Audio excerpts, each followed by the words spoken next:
ce déclic personnel qui m'a fait travailler sur Laetitia, en fait, c'est quelque chose qui remonte à mon enfance, à mon histoire familiale. Et il y a, vous le voyez aussi, une pétition de principe en tant qu'historien. Bien souvent, on considère que l'histoire, qu'on écrit avec un grand H, et d'ailleurs, je n'ai jamais compris exactement ce qu'on entendait par l'histoire avec un grand H, ou plutôt je comprends trop bien ce qu'on veut dire par l'histoire avec un grand H. Bref, cette histoire-là, c'est bien souvent la geste des grands hommes, des hauts faits accomplis par des grands hommes, des conquérants, des génies, des savants, des meurtriers de masse.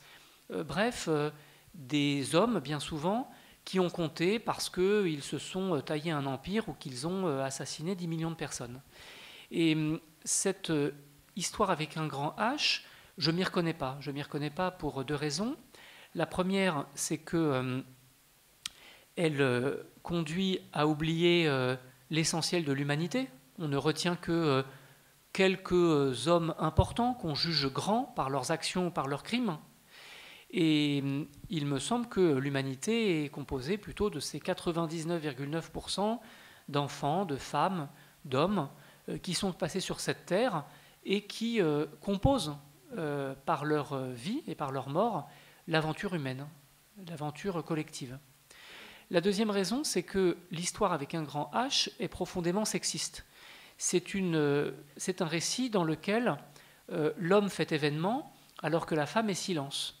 Et si on essayait de chercher ensemble des femmes qui ont compté dans cette histoire avec un grand H, on aurait du mal, on trouverait peut-être une ou deux, Jeanne d'Arc, encore deux ou trois, quelques héroïnes, quelques princesses ou quelques impératrices, mais au fond, on aurait du mal à en trouver plus que 5 ou 10.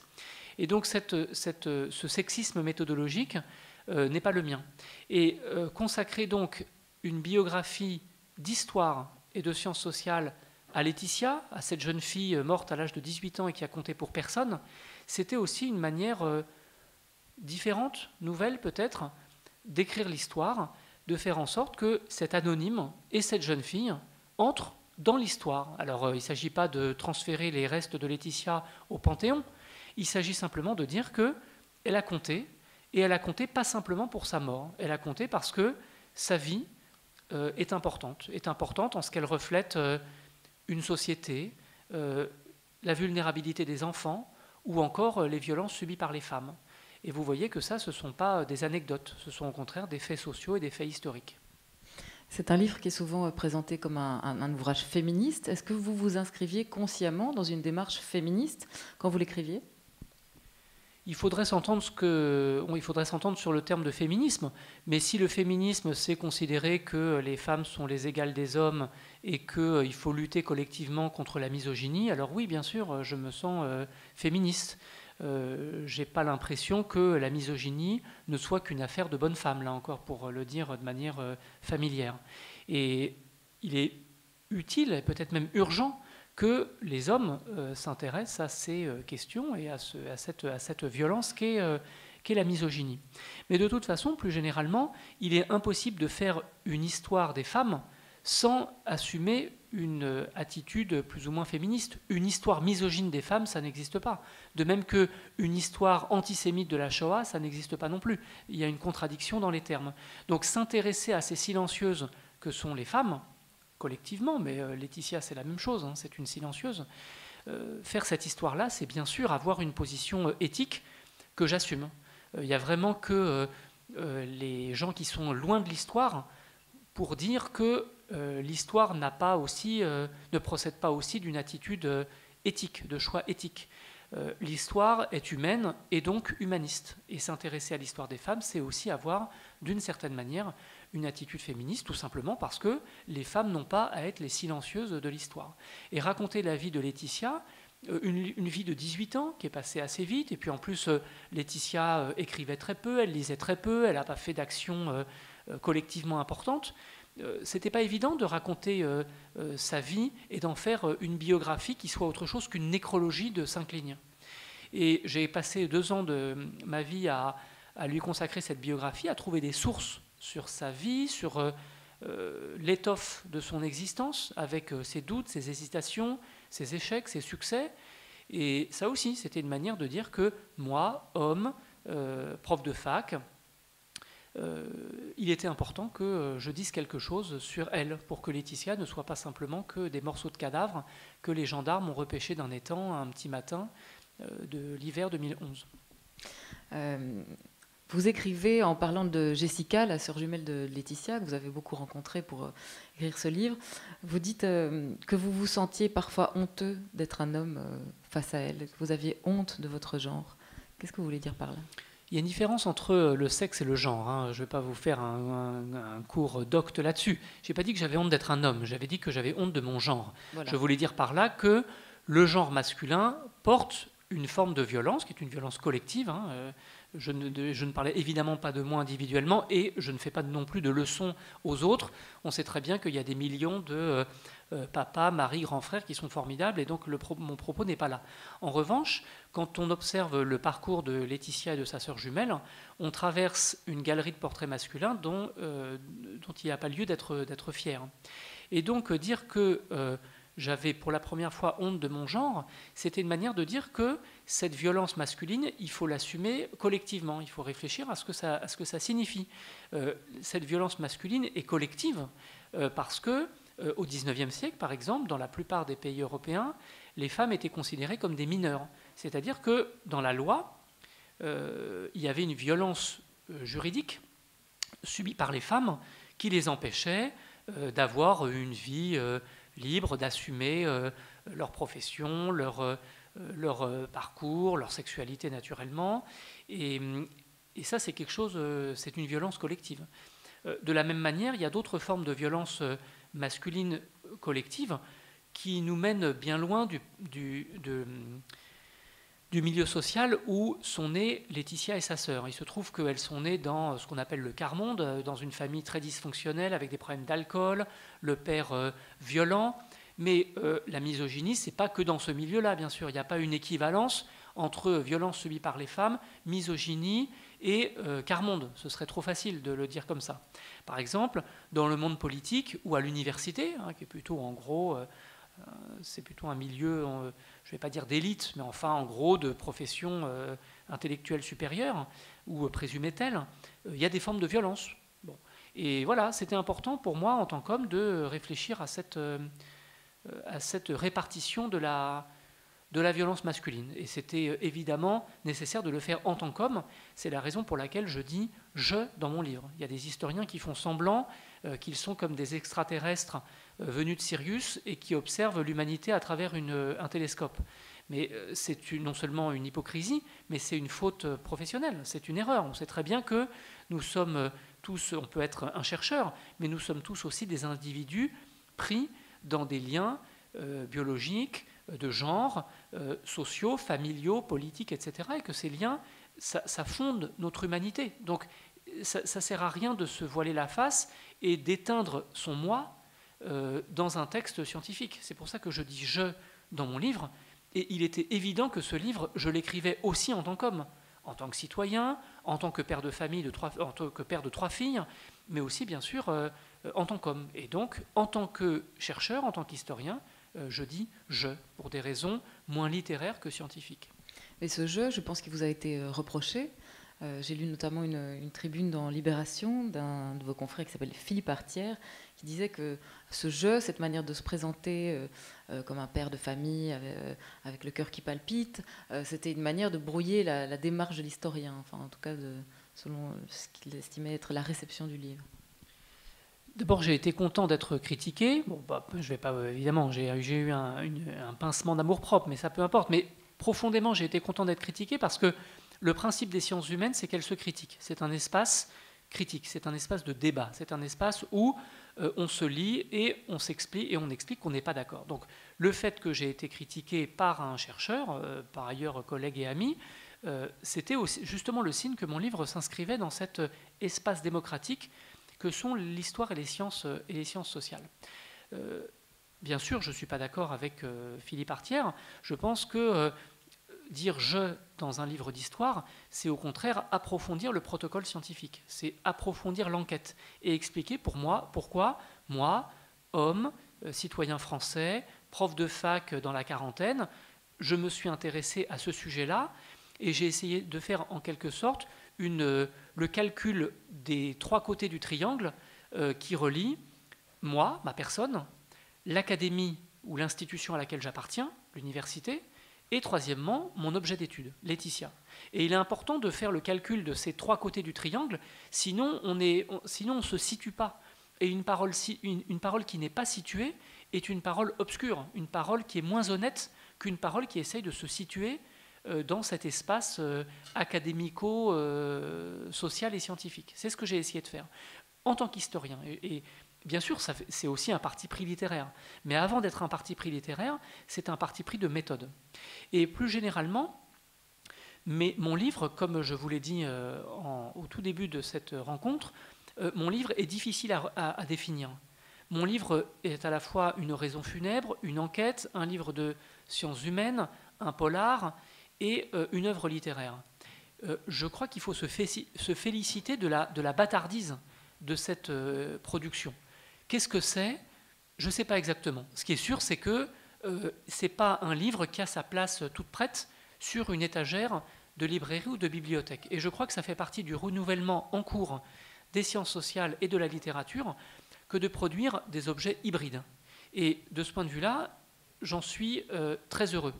Et je suis un peu agacé de tous ces contrôles d'identité, de tous ces contrôles de police universitaire qui ont lieu à l'université, et souvent de la part d'universitaires qui se prétendent de gauche, comme Philippe Artière. C'est-à-dire que ce sont des gens qui se disent par ailleurs de gauche et progressistes, mais ce sont eux qui quand même font des contrôles de police et des espèces de reproches ou de procès en patriotisme ou en mauvaise inscription disciplinaire. Et ça, c'est une attitude de police intellectuelle dont je suis fatigué. Un des liens que j'ai fait, que j'ai trouvé entre vos différents ouvrages, entre ce que j'ai lu, ce que vous aviez écrit sur la Shoah, le livre Le corps des autres, sur les esthéticiennes, et puis ce livre-ci, Laetitia, le lien que je trouve, c'est la beauté. Le souci esthétique, le soin du corps comme instrument d'émancipation pour échapper à son destin, pour retrouver sa dignité. Je ne sais pas si vous êtes d'accord avec ce que je vous raconte là. C'est gentil déjà d'essayer de trouver un point commun dans mes livres, parce que ça c'est aussi un des reproches qu'on me fait. On peut faire aussi des procès en dilettantisme, enfin en supposé dilettantisme. Un historien qui travaille sur la Shoah et après sur les esthéticiennes, c'est pas sérieux. Et de fait d'ailleurs, ce qui m'a amusé, c'est souvent des collègues, c'est même toujours des collègues hommes qui me disaient « Tiens, quelle drôle d'idée de travailler sur les esthéticiennes » ou sur cette pauvre fille Laetitia qui n'a vécu que 18 ans et qui passait son temps devant la télé ou sur Facebook. Évidemment, si j'avais travaillé sur Napoléon Ier ou sur le général de Gaulle, tout le monde aurait trouvé ça normal. Un homme qui se mire dans sa masculinité, un historien dans la grande histoire et un Français dans l'histoire de France, tout ça est bien normal. En revanche, un homme qui s'intéresse à ces femmes-là, quelle drôle d'idée. Et donc, tout ça, ça fait bien sûr partie de ce sexisme méthodologique que je dénonçais tout à l'heure. Il y a cependant des points communs dans tous mes livres. Le premier point commun, c'est un point commun de méthode. Je fais des enquêtes. Je ne fais que ça. Je ne fais pas des romans, je ne fais pas des belles phrases pour le plaisir d'en faire, je fais des enquêtes, dans le passé ou dans le présent. Et il y a un certain nombre de partis pris, de méthodes qui président à ces enquêtes. Pour ce qui est des thèmes, il y a un certain nombre de thèmes qu'on retrouve dans mes livres. Le thème de l'enfance, et pratiquement dans tous mes livres. Il y a aussi celui de la violence, et en particulier la violence d'État. Mais la violence de l'histoire, c'est quelque chose qu'on retrouve dans presque chacun de mes livres. Et, puisque vous le notiez, il y a aussi le corps. Le corps, c'est quelque chose qu'on retrouve dans tous mes livres, et pas exactement le corps embelli, le corps choyé, le corps en gloire, parce que ça c'est simplement le thème du livre que j'ai consacré aux esthéticiennes, la fabrique de la beauté aujourd'hui, la fabrique de la beauté au féminin. Non, c'est plutôt le corps en tant qu'il peut être à la fois support de beauté et support de souffrance. En l'occurrence, j'ai étudié Laetitia sous l'angle de sa souffrance physique, en particulier les violences masculines dont elle a été sinon la victime, du moins le témoin. Et puis bien sûr, j'ai étudié sa mise à mort, le féminicide, comme faisant partie de sa vie. Et c'est pourquoi, finalement, j'ai décidé de parler du meurtre de Laetitia dans sa vie. C'était pas évident de parler du meurtre de Laetitia alors que je voulais faire sa biographie. Mais finalement, j'ai décidé d'en parler parce que sa mort est à l'image de sa vie. Tout au long de sa vie, elle a traversé des épreuves, des violences masculines, et sa mort n'est que le dernier maillon, l'ultime étape d'une série de violences dont elle a été le témoin ou la victime. Donc, le féminicide dans lequel elle a disparu, puisqu'elle n'a pas été tuée mais surtuée, elle a été massacrée, successivement tabassée, poignardée, étranglée, puis démembrée. Bon, c'est un massacre.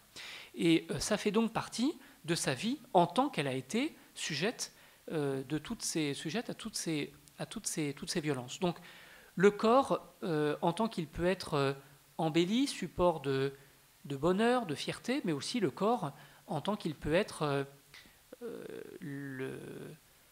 la marque, l'empreinte de violence collective. Mais vous parlez de la beauté de Laetitia, non pas en tant que soumission aux normes dominantes, mais comme vraiment un instrument d'émancipation pour pouvoir vivre sa vie, notamment dans la filière qu'elle s'était choisie, dans les métiers de service et de commerce. Je trouvais ça assez intéressant, en fait, d'appréhender la beauté de cette jeune fille comme ça. Sa beauté, c'est sa force, en fait.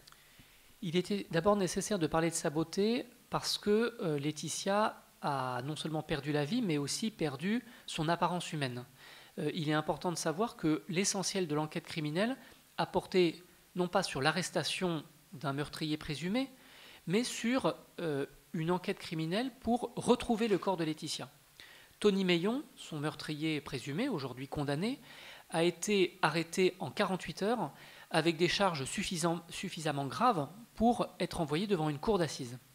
En revanche, l'enquête ne s'est pas arrêtée là et l'enquête a duré encore 3 mois. Il s'est agi de retrouver le corps de Laetitia qui avait été dissimulé dans 2 étangs situés à 10 km l'un de l'autre avec un grand art criminel. Et la fin de l'histoire, normalement, aurait été que Laetitia ne soit jamais retrouvée, qu'elle n'ait pas de sépulture et qu'elle devienne de la nourriture pour les poissons. Et ça, ce n'est pas le destin d'un être humain. Et donc, quand les gendarmes français ont passé des mois et dépensé beaucoup d'argent, beaucoup d'énergie pour retrouver le corps de Laetitia, ce n'était pas directement pour le procès et pour punir le meurtrier. C'était pour rendre à Laetitia son humanité, sa dignité. Et de fait, ils y ont réussi. Et Laetitia a eu des obsèques et une sépulture, ce qui fait qu'elle repose, sans doute pas en paix, mais en tout cas, elle a eu les gestes qu'on doit à un être humain. Et en ce sens, c'était important que je parle aussi de son enveloppe terrestre, oui, de sa beauté. Laetitia, c'était une fille positive, joyeuse, radieuse, jeune, belle, et c'était important dans sa biographie de le rappeler. Et d'ailleurs, le chapitre qui s'intitule « Portrait de Laetitia » suit immédiatement le chapitre où je raconte comment Laetitia a été retrouvée. C'était comme quelque chose de réparateur, une réparation physique presque, avant que ce soit une réparation historienne et littéraire. Et puis il se trouve en effet que Laetitia se destinait au métier de la restauration, on va dire de l'accueil au sens large, et qu'elle pouvait considérer son capital physique, pour parler en termes sociologiques, ou sa beauté, comme une forme d'atout professionnel, elle qui n'avait pas beaucoup de diplômes, et en tout cas qui avait eu une scolarité très, très chaotique. Et ici, je suis en désaccord avec toute une école de sociologie qui consiste à dire que la domination masculine passe par des injonctions faites aux femmes et notamment au corps féminin. Alors, il y a du vrai, hein, je ne suis pas en désaccord total, il y a du vrai. C'est vrai que quand on regarde la publicité, la manière dont le corps des femmes est représenté, c'est souvent du pur sexisme, voire de la misogynie. En tout cas, une représentation pénible, très sexualisée le plus souvent, du corps des femmes.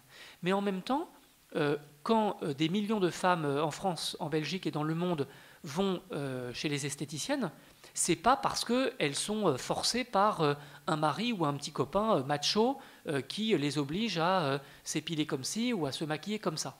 Il y a aussi une prise de possession de son propre corps. Et c'est ça qui m'a intéressé dans le livre que j'ai consacré aux esthéticiennes, la fabrique de la beauté comme un instrument de réappropriation du corps par les intéressés, les femmes. Et beaucoup m'ont raconté que aller chez une esthéticienne, c'était aussi ouvrir une parenthèse, comme une parenthèse enchantée dans une vie qui est caractérisée par le bureau, les transports, le soin aux enfants, parfois aux maris, bref, aller chez l'esthéticienne, c'est confier son corps et son bien-être à une femme qui, pour une fois, va s'occuper de vous. L'esthéticienne, c'est celle qui s'occupe de celle qui s'occupe des autres. Il y a un soin au carré, le care, pour le dire en anglais. Et là, on voit que le souci du corps, le sentiment d'être belle pour soi, ça peut être un instrument d'émancipation. C'est une jeune fille qui est très complexe, Laetitia, assez difficile à appréhender. Sa sœur jumelle Jessica dit d'elle qu'elle était à la fois obéissante et rebelle. A priori contradictoire, et pendant tout le livre, vous explorez l'espace entre ces deux notions. Et à un moment donné, vous expliquez à quel point Laetitia était soumise à la culture de masse, qu'elle suivait cette culture de masse sans la questionner, elle regardait les mêmes séries télé que tout le monde, elle écoutait la musique la plus vendue, elle lisait pas du tout, vous l'avez déjà dit, elle possédait aucun livre à part un livre de photos sur les chevaux. Et vous écrivez « Les goûts culturels de Laetitia sont-ils comme ses choix professionnels, des non-goûts et des non-choix, absorption passive de ce que tout le monde aime, regarde ou écoute. Son cerveau est offert aux marchands d'images, de tubes, de mode, de publicité, de contenu adapté au plus grand nombre. Ses goûts sont façonnés par la culture de masse, ses likes dictés par l'industrie du divertissement. C'est, à n'en pas douter, une forme d'aliénation. » Et puis vous concluez « Laetitia est l'incarnation du grand public, le contraire de l'indiscipliné. » Et puis plus loin dans le livre, vous dites que c'est faux, que vous êtes trompé et que ses goûts ne veulent pas dire ça. Alors qu'est-ce qu'ils veulent dire, les goûts de Laetitia ? Le passage que vous citez, ça fait partie des chapitres où j'essaye de faire le portrait sociologique de Laetitia. Je n'ai pas voulu me contenter d'une espèce d'hommage un peu trop facile en disant c'était une fille formidable, etc. J'ai voulu la restaurer dans son existence. Et ça veut dire employer les outils des sciences sociales et s'interroger sur son inscription, en particulier dans les industries du divertissement. Oui, c'est vrai, Laetitia passait 10 heures par jour devant la télé quand elle était le dimanche ou quand elle n'allait pas, elle ne travaillait pas dans son restaurant. Oui, c'est vrai, elle lisait peu, elle avait fait une scolarité chaotique, elle écrivait avec des fautes d'orthographe telles que c'en était presque poétique. Et c'était important de le dire. C'était ça aussi, Laetitia, et je lui devais cette vérité ainsi qu'à tous ses proches. Et donc, dans ce passage où j'essaye de faire un petit peu ce portrait de cette jeune fille un petit peu emportée par la culture de son temps, immédiatement après, je dis que, au fond, je me suis trompé. Et si je me suis trompé, c'est que, d'une certaine manière, nous sommes tous façonnés par notre génération, l'air du temps, la mode. Et moi aussi. Moi, j'ai grandi dans les années 80. Je me souviens que j'écoutais Michael Jackson ou Brassens, ou que je regardais la finale de la Coupe du Monde de foot en 1982. Voilà, ça, ce sont des industries du sport ou du divertissement qui m'ont façonné, moi, comme nous tous. Et donc, au moment où je fais le portrait de Laetitia, il était important de rappeler que moi aussi, tout professeur de fac que je sois, j'ai été l'objet, le jouet d'une certaine manière de mon temps. Alors, Laetitia, qui était-elle du point de vue sociologique ? Au procès auquel j'ai assisté, au procès du meurtrier, un procès auquel j'ai assisté, Jessica, la sœur jumelle de Laetitia, a été convoquée à la barre, citée à la barre, et le président lui a dit « Mademoiselle, faites-nous le portrait de votre sœur ». Et c'est là que Jessica a dit « Elle était obéissante, mais aussi rebelle ». Et le président de la cour s'est étonné en lui disant « Mais est-ce que c'est pas un peu contradictoire ?» Et Jessica a maintenu « Non, elle était obéissante, mais aussi rebelle ». Et je crois qu'elle voulait dire à sa manière que Laetitia était un mixte de déterminisme et de liberté. Et là encore, je crois que c'est faire le portrait de n'importe lequel d'entre nous que de dire que sa vie, notre vie, est un mélange de déterminisme social, géographique, familial, professionnel, et de liberté, d'effort pour être soi-même, d'émancipation. Et ce qui m'a intéressé, c'est de montrer justement ce mélange d'obéissance et de rébellion, et moi je dirais dans mes termes sociologiques, de déterminisme et de liberté. Laetitia, c'était une fille qui est née dans une famille complètement dysfonctionnelle, avec de la violence probablement même anténatale, puisque son père battait sa mère, et donc probablement on peut même se demander si Laetitia et sa sœur jumelle ne sont pas nées d'un viol conjugal, puisque leur père a été finalement condamné aux assises pour viol de leur mère sous la menace d'armes. Et donc, dès le début, la petite enfance de ces fillettes a été chaos, violence, déchirure, distorsion et contradiction. D'une certaine manière, leur vie commençait mal. Et puis, on a vu que, peu à peu, Laetitia s'en sortait.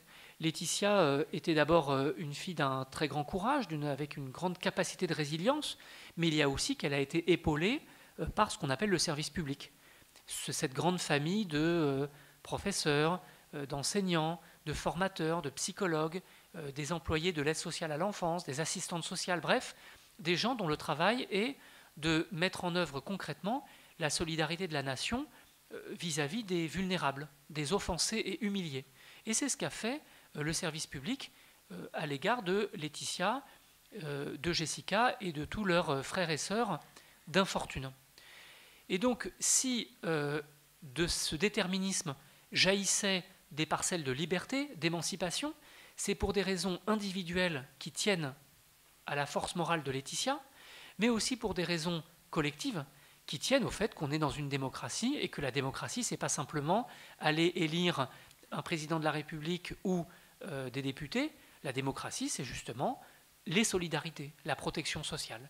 Et Laetitia en a bénéficié, c'est pour ça qu'elle grandissait en femme libre. Vous avez découvert pas mal de choses sur Laetitia en examinant son compte Facebook, auquel vous avez eu accès grâce à ses proches après son décès. Est-ce que ça veut dire que maintenant Facebook est un outil de base habituel pour un travail d'historien ? Oui, je le crois. Alors, on peut ne pas être d'accord, et comme je suis un des premiers, sinon le premier, à dire qu'en tant qu'historien, Facebook est une source, il peut y avoir des polémiques, et là encore, on peut me faire des procès en légitimité. Bon, c'est normal, dès qu'on fait des choses un peu neuves, c'est normal qu'il y ait toute une arrière-garde qui vous explique qu'en fait, il fallait faire comme avant, etc. Mais je pense que de plus en plus, Facebook deviendra une source. Alors c'est compliqué parce que Facebook est une entreprise de nature privée. Il ne faut pas croire que nos comptes nous appartiennent, c'est hélas le contraire. Et nos comptes sont même utilisés à des fins publicitaires. Bon, c'est le paradoxe de notre époque que de pratiquer cette servitude volontaire. Et puis en même temps, on sait très bien que Facebook nous apporte aussi de la joie, du plaisir, etc. Mais ce qui est contradictoire, enfin en tout cas complexe, c'est que cette immense source de renseignements, d'informations sur l'humanité anonyme que nous formons, et puis l'humanité tout court, eh bien cette source d'informations est d'origine privée. En tout cas, je ne doute pas qu'à l'avenir, Facebook deviendra une source déterminante pour les historiens et les sociologues du futur. Si on se place dans 100 ans, quand nous aurons tous disparu, tous autant que nous sommes, on peut penser que des historiens qui voudront comprendre ce qu'est la jeunesse, ou le voyage, ou des liens de parenté, ou l'amour, ou l'amitié, ou le voyage, ou la mise en scène de soi, bref, tout ce à quoi renvoie Facebook, ces historiens, ces chercheurs-là, pourront se pencher sur nos comptes Facebook qui n'auront probablement pas été désactivés puisque Internet est un immense archivage de l'humanité, jusqu'à preuve du contraire. Donc oui, ça m'a intéressé en tant qu'historien d'inventer de nouvelles sources. Quand je dis inventer, ça ne veut pas dire que je fais des faux, ça ne veut pas dire que je fabrique. Ça veut dire que j'essaye d'avoir des idées nouvelles pour proposer d'autres sources.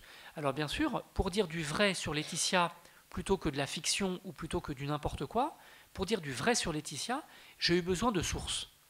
N'importe quel historien, n'importe quel sociologue, n'importe quel anthropologue travaille de la sorte. C'est pour ça que mon livre n'est rien d'autre qu'une enquête de sciences sociales avec quelques à côté.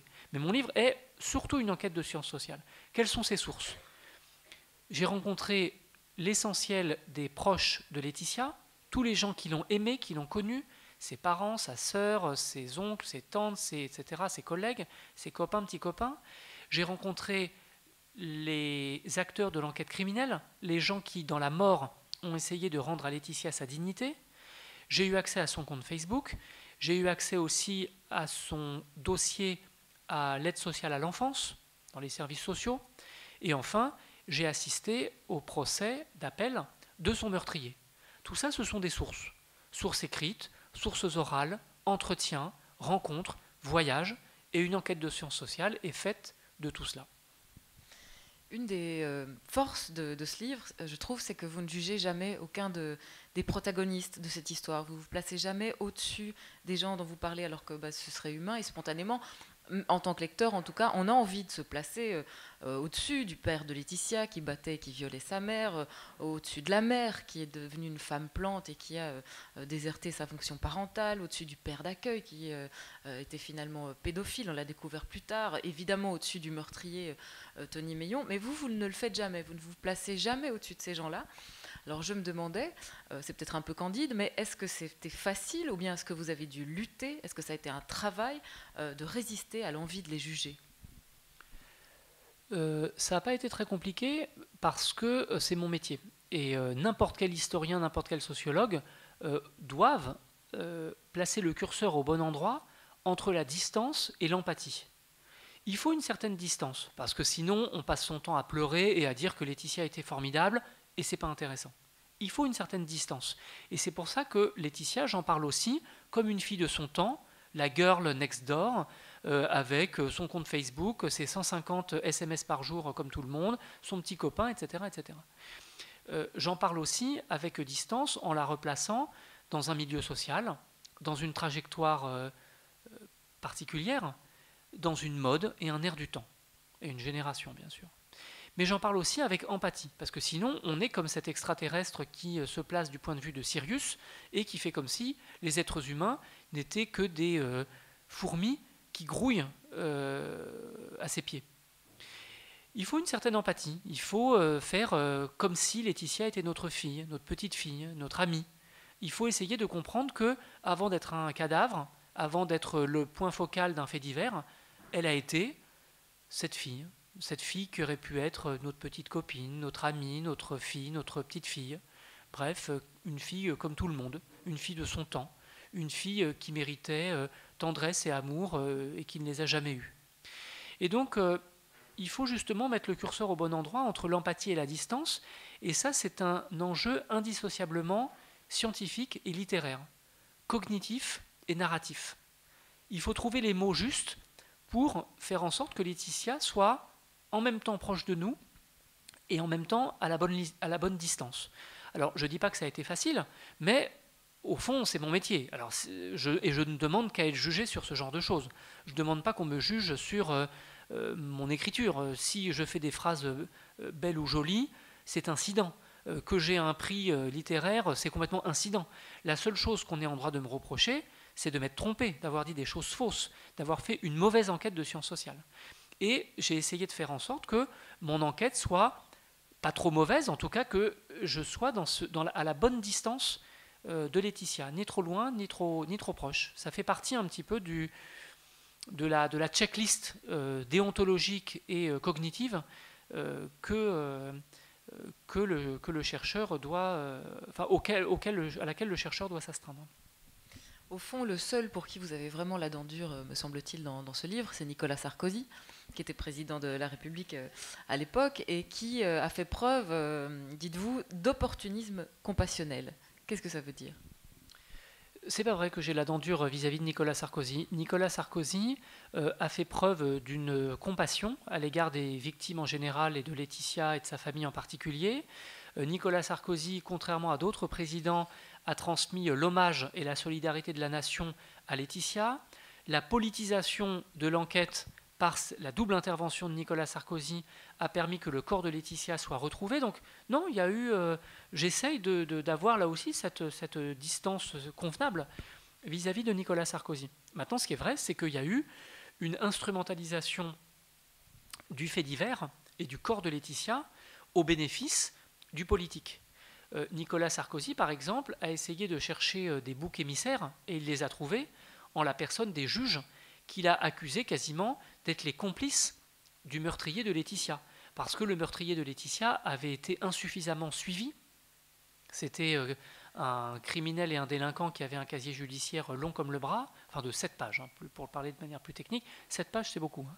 Et donc, il avait un casier judiciaire de 7 pages, et il n'était pas suivi au moment où Laetitia a été tuée. Et donc, il y a eu cette polémique, et Nicolas Sarkozy a cherché et trouvé des boucs émissaires, les juges. Deuxièmement, Nicolas Sarkozy a essayé d'instrumentaliser la peur, en laissant autant entendre à ses concitoyens qu'il n'était pas entouré de concitoyens précisément, mais de voyous, de meurtriers et de monstres. Et ça, c'est une manière de faire peur aux gens. Et on sait très bien que probablement on va dans des sociétés où le fanatisme, le terrorisme, la violence seront de plus en plus présents. Ça ne veut pas dire qu'on va tous mourir, ça veut dire qu'il faudra apprendre à vivre avec. Et il faut concilier la peur légitime et la démocratie. C'est quelque chose, je crois, on n'en est qu'au tout début de cette réflexion, mais là, il y avait une instrumentalisation manifeste de la part du président français qui consistait à faire peur aux gens, parce que c'est facile de gouverner des gens qui ont peur. Enfin, il y avait la volonté de diviser les Français. Cette division consiste à essayer de dresser une supposée majorité contre une supposée minorité. La minorité est interchangeable. Les juges, les musulmans, les sans-papiers, les jeunes de cité. Bon, c'est assez facile de trouver quelqu'un à qui on peut faire des reproches. Et ça, c'était important pour moi d'en parler. Et je ne fais pas le procès de Nicolas Sarkozy. Ce n'est pas Nicolas Sarkozy en personne qui serait coupable de ceci ou de cela. Ça fait partie des failles de notre démocratie. On pourrait dire la même chose de Donald Trump ou de Vladimir Poutine ou de Erdogan. Il y a aujourd'hui, comme hier, des failles de la démocratie et il faut les penser. C'est ce que j'ai essayé de faire dans mon livre. Et c'est pour ça que mon livre est à la fois le portrait de Laetitia et le portrait de notre société tout entière. Qu'est-ce qui reste aujourd'hui de l'affaire Laetitia? Est-ce qu'elle a eu des conséquences pénales, par exemple? Elle a eu des conséquences pénales, en particulier parce que, comme son meurtrier était en liberté et n'était pas suivi au moment du crime, il y a eu une espèce de vent de panique dans toutes les juridictions de France, et la politisation de l'affaire a poussé les juges, les magistrats à durcir leur verdict. Et donc on voit que la politique pénale ne dépend pas nécessairement de la loi. En l'absence de toute loi, on a observé un durcissement des verdicts. Par exemple, en Bretagne, par exemple, ou dans les Pays de la Loire, enfin dans l'Ouest français, et plus généralement en France, on s'est aperçu que les peines, dans les mois qui ont suivi, étaient beaucoup plus lourdes, parce qu'on envoyait à délit ou à crime égal, on envoyait davantage les gens en prison plutôt que de leur donner des peines de substitution, par exemple un bracelet ou des travaux d'intérêt général, ou encore des sursis avec mise à l'épreuve. Donc il y a eu tout de suite un durcissement de cette politique pénale. Et puis ensuite, il y a des choses beaucoup plus graves qui sont arrivées. Quelques mois plus tard, il y a eu la catastrophe d'une centrale nucléaire au Japon, puis il y a eu la guerre civile en Libye, bref, des événements beaucoup plus graves, et Laetitia a été progressivement oubliée. Tant mieux et tant pis, c'est triste parce que c'était une jeune fille à laquelle j'ai cru bon de consacrer un livre, et puis en même temps, voilà, on ne peut pas non plus passer toute sa vie à pleurer sur des disparus. La vie continue et c'est bien normal. Et puis après tout, Laetitia, on ne la connaissait pas. Alors maintenant, on la connaît mieux par mon livre. Mais c'est normal que les choses passent. Bon, c'est la destinée humaine que on pleure et puis peu à peu, on passe à autre chose. Et puis c'est normal, c'est comme ça. Et aujourd'hui, je ne sais pas ce qu'il en reste, mais justement, je voulais lui consacrer un livre, et peut-être que de Laetitia, il ne reste plus que mon livre et le sillage pailleté qu'elle a laissé dans quelques après-midi d'été, sa joie de vivre, sa jeunesse, l'avenir qu'on lui a refusé, et la silhouette de cette passante. Et c'est pour ça que j'ai voulu rendre à Laetitia, au-delà de son humanité, sa singularité, sa liberté, comme pour montrer que cette inconnue, cette passante qui a vécu 18 ans sur cette terre, a eu une vie importante, parce que toute vie est importante et parce qu'en histoire, tout le monde compte. Ce que j'ai trouvé de très passionnant dans ce livre, notamment, c'est qu'il parle de quelque chose dont on ne parle pas beaucoup, voire jamais, qui s'engouffre dans une sorte d'angle mort des analyses sociales, c'est celui de la France périphérique. Laetitia a vécu dans des petites villes de Loire-Atlantique, dans une France sans symbole, une France qui n'intéresse pas le cinéma, qui n'intéresse pas la littérature et qui flotte entre les cités wesh-wesh et les cœurs de ville bourgeois.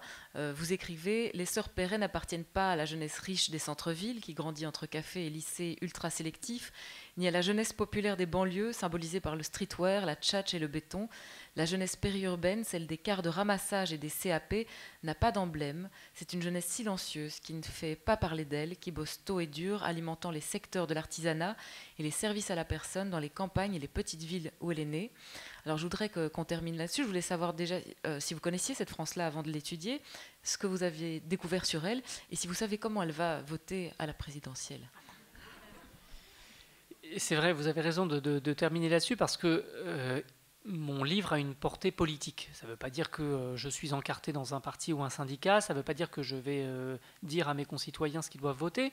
En revanche, il est politique parce qu'il réfléchit sur notre démocratie et en particulier les gens qui la composent. Qui sont les Français? Et bien sûr, on sait très bien que je parle de toutes les démocraties. Je pourrais dire la même chose de la Belgique, des États-Unis et de tant d'autres démocraties en crise ou en souffrance aujourd'hui. Laetitia et Jessica ont grandi dans ces zones périurbaines entre petites villes, campagnes, littoraux, sans emblème, ce qui ne veut pas dire sans valeur. Et c'était important pour moi aussi de faire le portrait de cette troisième France. Je ne suis pas sûr que cette troisième France vote nécessairement à l'extrême droite. Ce serait très simplificateur, ce serait erroné de le dire. En revanche, je pense que laisser des millions de concitoyens dans l'ignorance de la littérature, des sciences sociales et aussi du monde politique, je pense que c'est mauvais pour la démocratie. Ça ne veut pas dire nécessairement que ces gens-là vont tous voter Marine Le Pen pour se venger ou Donald Trump pour se venger. Ça veut dire simplement que globalement, et puis après tout, l'élection présidentielle, bon, je vais voter personnellement, mais quels que soient les résultats de l'élection en France, les problèmes resteront. Et c'est la même chose pour la plupart des pays d'Europe de l'Ouest et l'Amérique du Nord. Mais ce qui est important, c'est ça, c'est pourquoi certains sont invisibles et pourquoi d'autres ont accès à la richesse, au transport, à la mobilité et à la parole publique. Et mon livre pose cette question. C'est une question à laquelle je n'ai pas d'ailleurs de réponse, mais je crois que c'était important de la poser. Et en ce sens, Laetitia et Jessica sont des citoyennes, des Mariannes, si vous me permettez ce symbole, parce qu'elles incarnent la France. Elles incarnent une France qui reste invisible. Et c'était important pour moi de donner une visibilité, mais aussi une lisibilité, une compréhension historique, sociologique, anthropologique, géographique à ces millions de nos concitoyens qui, sinon, resteraient dans l'ombre et dans la non-existence. Et ça, c'est quelque chose qui, en tant que citoyen, me révolte. Et une dernière question pour conclure. Est-ce que Jessica, la sœur jumelle de Laetitia, a lu le livre? Et si oui, qu'est-ce qu'elle en a pensé? Je suis resté proche de Jessica, j'ai fait le livre avec elle, grâce à elle, pour elle. Et il était très important pour moi qu'elle le lise. Et puis surtout, je ne me serais pas pardonné d'avoir trahi la confiance qu'elle a placée en moi. Et voilà, c'était important pour moi justement de ne pas me tromper sur les mots que j'ai recueillis, enfin les mots qu'elle m'a confiés, que j'ai recueillis. Et je voulais justement les traduire à la fois, enfin avec justesse en termes historiques, sociologiques, mais aussi littéraires. Et c'était important pour moi d'y d'y parvenir. Et j'ai envoyé mon livre, bien sûr, quand il est sorti. Et puis, elle est restée silencieuse pendant quelques semaines. Alors bon, ça m'inquiétait un peu. Et puis, elle a fini par m'envoyer un selfie d'elle-même avec le livre sur son cœur, ce qui m'a fait plaisir, ce qui était touchant, ce qui marquait la différence de génération entre elle et moi. Il y a presque 20 ans de différence entre elle et moi. Moi, ça ne me viendrait pas à l'idée d'envoyer un selfie avec un livre sur mon cœur. Je ferais plutôt un mail de 15 pages en disant pourquoi petit 1 j'ai adoré, petit 2. Bon. Voilà, je suis un être de parole, elle est un être de réserve. Moi, je suis un gros bavard et elle est plutôt dans la discrétion, dans la réserve. Et ça fait partie justement de sa génération et de la mienne de ne pas savoir toujours trouver les mots pour se parler. Et puis, quand j'ai reçu ce selfie, je lui ai dit mais alors, qu'est-ce que tu en as pensé? Elle m'a dit mais je ne l'ai pas encore lu. Alors je lui ai dit bon, d'accord. D'accord, ça aussi, ça faisait partie de cette différence de génération. Bon, et finalement, j'ai encore attendu. Et puis elle m'a dit j'ai beaucoup aimé ton livre. Alors je lui ai dit tu l'as lu? Elle m'a dit non, je ne l'ai pas lu, je me le suis fait lire. Alors je me suis dit tiens, voilà, vraiment décidément on raisonne pas de la même manière. Mais en fait au-delà du sourire, il y avait en fait quelque chose de très concret, c'est qu'elle s'est fait lire le livre parce qu'elle voulait pouvoir sauter les passages les plus difficiles. Et ça je comprends parfaitement, j'aurais même dû y penser avant même de lui envoyer mon livre. On n'est pas obligé de lire le rapport d'autopsie de sa propre sœur. Et ça, personne ne pouvait l'obliger à lire cela et elle n'en avait pas besoin. Donc c'est sa copine qui lui a lu et c'était très bien ainsi. Et elle m'a dit finalement donc qu'elle s'était fait lire 98% du livre, qu'elle avait beaucoup aimé, qu'elle me disait voilà, j'ai l'impression que ma sœur revivait et qu'elle n'était pas là comme un fait divers, comme ce à quoi on l'a réduit, mais comme une fille, c'était ma sœur, quoi. Une fille, je l'adorais, on se détestait, on s'engueulait, bref. Et quand elle m'a dit ça m'a fait plaisir parce que elle parlait d'une relation entre vivants, entre sœurs. Hein. Nous qui avons tous des frères, des sœurs, des cousins, des cousines, on sait très bien que c'est ça la vie. On s'adore, on se déteste, on s'engueule, on se réconcilie. Et Laetitia n'est pas une icône. Laetitia, c'était justement cette jeune fille, comme tant d'autres, comme des millions d'autres Laetitia en France, en Belgique et dans le reste du monde, qui a eu sa vie avec sa joie, ses peines, ses souffrances, ses épreuves, et une vie qui a été aussi en contact avec d'autres vies. Ici, c'était une sœur qui se souvenait des moments de joie, de tension aussi, qu'elle avait passés avec sa propre sœur. Et ça m'a fait plaisir. Laetitia ou la fin des hommes, c'est un livre qui a reçu le prix Médicis, le prix Transfuge du meilleur essai et le prix littéraire du journal Le Monde et qui est paru au Seuil dans la collection La librairie du XXIe siècle. Merci beaucoup, Yvan Jablonka. Merci à vous.